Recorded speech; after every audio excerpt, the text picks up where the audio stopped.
4 नवंबर 1979 को ईरान की राजधानी तेहरान में मौजूद अमेरिकी दूतावास पर सैकड़ों ईरानी छात्र अचानक से हमला कर देते हैं। एम्बेसी में मौजूद 66 अमेरिकियों को बंधक बना लिया जाता है, जिसमें से 52 अमेरिकी राजनयिकों को 4 नवंबर 1979 से लेकर 20 जनवरी 1981 तक यानी कि कुल 444 दिनों तक कैद रखा जाता है। दुनिया के लिए सुपर पावर कहलाने वाले अमेरिका का ये काला इतिहास उस वक्त के अमेरिकी राष्ट्रपति जिमी कार्टर की बदौलत आया था, जिसने दो देशों के रिश्तों को ऐसे खराब किया कि आज तक उसकी भरपाई नहीं हो पाई है। सबसे पहले बात करते हैं अमेरिका के खिलाफ ईरान के गुस्से की। ये गुस्सा क्यों आया, कैसे आया? ये जानने से पहले आपको हैरानी ये बात जानकर होगी कि ईरान और अमेरिका एक वक्त बहुत अच्छे दोस्त हुआ करते थे। ईरान के पास तेल का अथाह भंडार था। दोस्ती के नाम पर अमेरिका अंधाधुंध तरीके से तेल निकालकर फायदा उठा रहा था, लेकिन ईरान के काफी फेमस प्रधानमंत्री रहे मोहम्मद मोसद्देक ने इसमें अड़ंगा लगा दिया। मोसद्देक ने ब्रिटिश ईरानी ऑयल कंपनी से तेल के ज्यादा हिस्से की मांग की तो 1953 में अमेरिका की CIA और ब्रिटेन की MI6 ने बौखलाहट में ऑपरेशन अजाक्स चलाया और मोसद्देक के शासन को ही उखाड़ फेंका। इतना ही नहीं, मोसद्देक को गिरफ्तार करवाने के बाद अमेरिका ने शाह मोहम्मद रेजा पहलवी को तानाशाह के तौर पर ईरान में स्थापित करवा दिया। पहलवी एक नंबर का अय्याश और बेईमान इंसान था। उसके कारनामे इतिहास के पन्नों में दर्ज हैं। हथियार, प्रशिक्षण और आर्थिक मदद देकर अमेरिका ने उसे अपनी कठपुतली बनाकर रखा था। पहलवी के आने के बाद ईरानी तेल पर अमेरिकी कब्जा हो गया, यानी कि तेल ईरान का था लेकिन पैसे अमेरिका छाप रहा था। लोगों को यह बात पता चल गई, जिसके चलते पहलवी का विरोध शुरू हो गया। इसी बीच पहलवी ईरान में श्वेत क्रांति यानी कि व्हाइट रेवोल्यूशन के नाम पर आधुनिकीकरण लेकर आया। जो मॉडर्न एरा आज भारत में देखने को मिलता है, उससे कहीं ज्यादा मॉडर्नाइजेशन उस वक्त ईरान में दिखा। बिकिनी पहनकर घूमती महिलाएं, शराब, सिगरेट, क्या नहीं था उस वक्त, लेकिन विरोध भी उतना ही था, जिससे निपटने के लिए पहलवी की सवाक नाम की सीक्रेट पुलिस थी, जो विपक्षियों के साथ क्रूरता की हदों को पार कर दिया करती थी। धीरे धीरे लाखों ईरानियों को अमेरिका की रणनीति समझ में आने लगी। साम्राज्यवादी सोच के खिलाफ 1970 के दशक में शाह को बड़े प्रदर्शन का सामना करना पड़ा, जिसका मुख्य चेहरा अयातुल्लाह रुहुल्लाह खुमैनी रहे। लेकिन अमेरिकी सपोर्ट और पूरी पावर होने की वजह से खुमैनी को देश छोड़ना पड़ा, लेकिन लड़ाई फिर भी जारी रही। पहलवी ने इस बीच सबसे बड़ी गलती 8 सितंबर 1978 को तब कर दी, जब उसने जुमे की नमाज के बाद जो लोग पहलवी के खिलाफ प्रदर्शन कर रहे थे उन पर गोलियां बरसवा दी। इस दिन को ईरान के लिए ब्लैक फ्राइडे के नाम से भी जाना जाता है। इसके बाद लोग आपे से बाहर हो गए, पूरा ईरान आंदोलित हो उठा।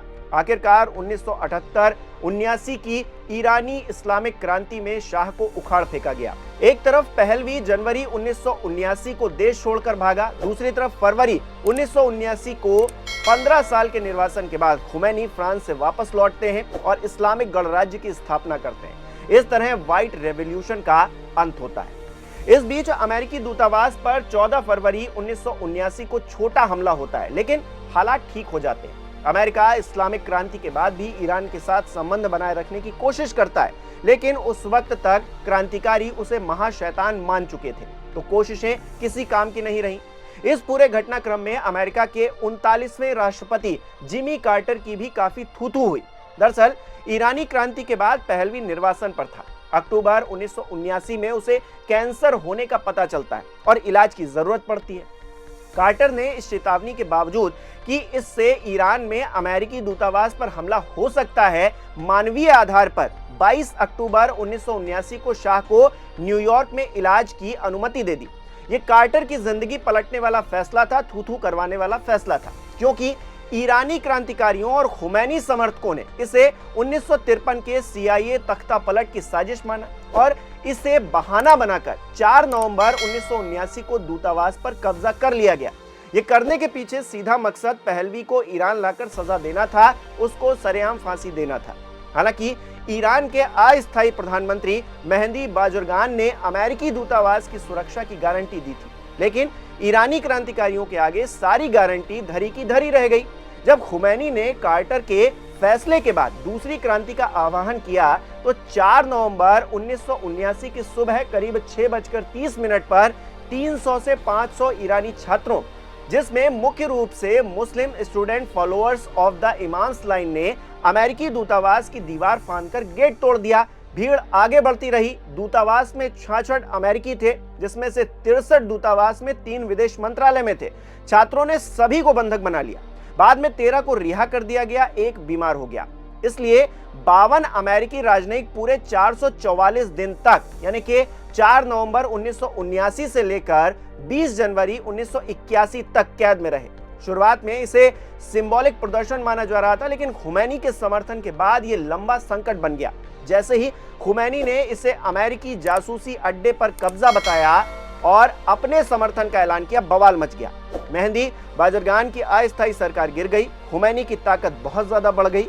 वहीं बंधकों को शुरू में दूतावास में रखा गया, बाद में पूरे ईरान में बांट दिया गया ताकि अमेरिका के लिए रेस्क्यू मुश्किल हो जाए।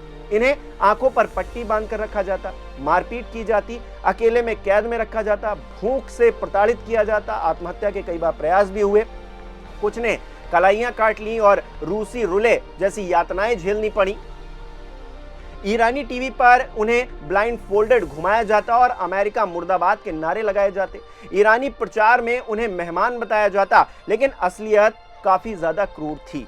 एक तरफ जिमी कार्टर अमेरिकियों की वापसी के लिए बोल रहा था, तो दूसरी तरफ खुमैनी पहलवी को बदले में मांग रहा था।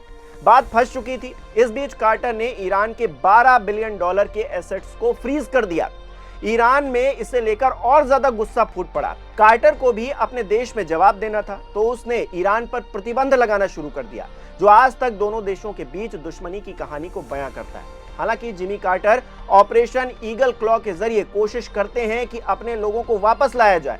24 अप्रैल 1980 को डेल्टा फोर्स और हेलीकॉप्टर्स का यह मिशन शुरू होता है, लेकिन ईरानी रेगिस्तान में कई हेलीकॉप्टर्स खराब हो जाते हैं। सैंडस्टॉर्म्स और तकनीकी खराबी के चलते इस मिशन को बाद में रद्द करना पड़ता है। वापसी में एक हेलीकॉप्टर और C-130 विमान की टक्कर भी हो जाती है, जिसमें 8 अमेरिकी सैनिक मारे जाते हैं। अमेरिका अपने बंधकों को भी नहीं छुड़ा पाता है। नतीजतन कार्टर इस पूरे फेल्योर की जिम्मेदारी लेते हैं, सार्वजनिक तौर पर माफी मांगते हैं। कार्टर के कार्यकाल का ये सबसे दर्दनाक दिन था। उस दिन विदेश मंत्री वेंस ने भी इस्तीफा दे दिया था। 1979 के होस्टेज संकट के बाद अमेरिका ईरान के बीच कोई सीधा संपर्क नहीं रहा था। हालांकि कार्टर प्रशासन अल्जीरिया के जरिए लगातार सीक्रेट बातचीत करने की कोशिश कर रहा था। सितंबर 1980 में जब ईरान इराक युद्ध शुरू हुआ, तो ईरान की स्थिति कमजोर हो गई, क्योंकि अमेरिका ने ईरानी संपत्ति फ्रीज कर रखी थी और ईरान को पैसों की जरूरत थी। असल में अल्जीरिया तटस्थ देश होने के साथ ही अमेरिका और ईरान दोनों से अच्छे संबंध रखता था। लिहाजा नवंबर 1980 में अल्जीरिया ने दोनों देशों के बीच मध्यस्थता की पेशकश की। बातचीत फाइनेंशियली मुद्दों पर अटकी हुई थी। ईरान चाहता था कि अमेरिका उसकी लगभग $12 अरब की फ्रीज संपत्ति को वापस लौटाए। इस पर अल्जीरिया ने एक अनोखा फॉर्मूला निकाला। इसके जरिए दोनों देशों के बीच समझौते को आसान बनाया गया। बंधकों की रिहाई, ईरान की संपत्ति वापसी, अमेरिका का गैर हस्तक्षेप, ट्रेड सैंक्शंस को हटाना और पहलवी व उसके परिवार की संपत्ति ईरान को लौटाने में मदद करने का वादा किया गया। ये ना तो किसी की जीत थी और ना ही किसी की हार, लेकिन कार्टर के कार्यकाल में सुपर पावर अमेरिका की फजीहत तो जरूर थी। भले ही ये समझौता कार्टर के समय हुआ, लेकिन रिहाई रीगन के समय हुई। ये कहानी अमेरिका और ईरान के बीच पैदा हुई दुश्मनी और उन तमाम लोगों की दास्तान बयां करती है जो उससे जुड़े रहे हैं। आप इसे लेकर अपनी राय कमेंट बॉक्स में बता सकते हैं। अगर आप हमारे चैनल पर नए हैं तो सब्सक्राइब जरूर कीजिएगा, ताकि हम ऐसी ऐतिहासिक घटनाओं की जानकारी आप तक लाते रहें।